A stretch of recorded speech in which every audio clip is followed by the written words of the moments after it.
Hello everyone, welcome back to a new video of Tech It Simple. Today, in this video, I'm going to show you how you can download your Shein application on your Android device. Keep watching the video till the end to download your Shein application on your Android device. Firstly, open up your Play Store. On the search box at the top, type in Shein and make a search. You're going to see the search results displayed on the screen.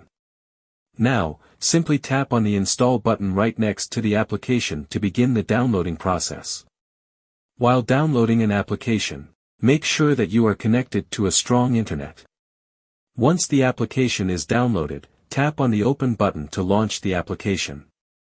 Open the application, and that is how you'll be able to download your Shein application on your Android device quickly and easily, just in a few steps. If you have any thoughts or queries, let us know in the comments section. Don't forget to subscribe to our channel.